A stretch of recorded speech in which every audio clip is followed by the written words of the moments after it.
রথযাত্রা শুরু হয়েছিল কবে? কি বলছে শাস্ত্র? কারা থাকেন এই রথ তিনটিতে? রথ তিনটির নাম কি? রথের রং কি কি? উচ্চতা ও চাকার সংখ্যা কত? এই প্রশ্নেরই উত্তরের জন্য চোখ রাখুন আজকের ভোরের আলোতে।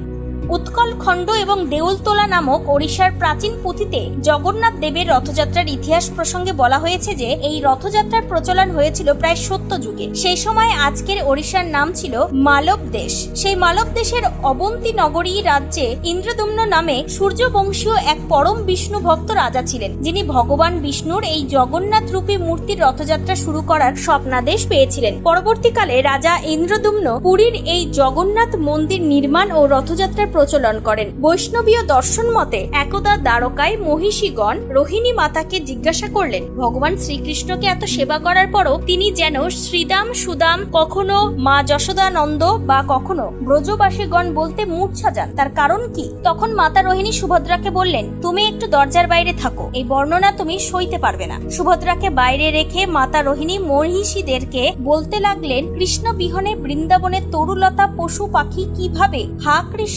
কৃষ্ণ বলে কাঁদছে, কিভাবে মূর্ছা যাচ্ছে নগরবাসীরা। সখাগণ অনাহারে অনিদ্রায় কালাতিপাত করছে। মা যশোদা পিতা নন্দ প্রতিদিন ছানা মাখন নিয়ে গোপাল গোপাল বলে কাঁদতে কাঁদতে অন্ধ হয়ে গেছেন। কৃষ্ণ বিহনে ব্রজ গোপীগণ প্রাণান্ত প্রায়। এদিকে ভগিনী সুভদ্রা দেবীকে একটি কক্ষের দ্বারে দেখতে পেয়ে কৃষ্ণ এবং বলরাম তার নিকটে এসে দাঁড়ালেন। কক্ষ অভ্যন্তর থেকে ভেসে আসা ধ্বনি রোহিণী মাতা কর্তৃক বর্ণিত ব্রজবাসীদের কৃষ্ণ বিরহ কথা শ্রবণ করতে করতে কৃষ্ণ, বলরাম এবং সুভদ্রা বিকারগ্রস্ত হতে লাগলেন। তাদের হস্ত পদ শরীরাভ্যন্তরে প্রবিষ্ট হতে লাগলো, চক্ষুদয় বিস্ফোরিত হতে লাগলো। এমতাবস্থায় সেখানে নারদমুনি উপস্থিত হয়ে সেই রূপ দর্শন করলেন। তখন নারদমুনি ভগবান শ্রীকৃষ্ণের নিকট প্রার্থনা করলেন, হে ভগবান, আমি আপনার যে রূপ দর্শন করলাম, যে ভক্ত বিরহে আপনি স্বয়ং বিকারগ্রস্ত হয়ে থাকেন, সেই করুণার মূর্তি জগৎবাসীর কাছে প্রকাশ করুন। নারদমুনির প্রার্থনায় ভগবান শ্রীকৃষ্ণ তাকে প্রতিশ্রুতি দিলেন যে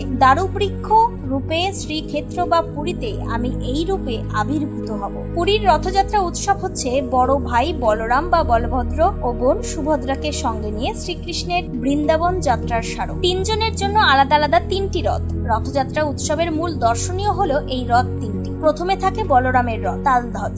রথটির 14টি চাকা, উচ্চতা 44 ফুট, রথের আবরণের রং নীল। তারপর যাত্রা করে সুভদ্রার রথ। রথের নাম দর্পদলন, উচ্চতা প্রায় 43 ফুট। এই রথের মোট 12টি চাকা। এই রথটির ধ্বজা বা পতাকায় পদ্ম চিহ্ন আঁকা থাকে, তাই রথটিকে পদ্মধ্বজও বলা হয়ে থাকে। রথের আবরণের রং লাল। সবশেষে থাকে জগন্নাথ দেবের রথ। রথটির নাম নন্দীঘোষ। পতাকায় কপিরাজ হনুমানের মূর্তি আঁকা রয়েছে, তাই এই রথের আরেকটি নাম কপিধ্বজ। রথটির উচ্চতা 45 ফুট।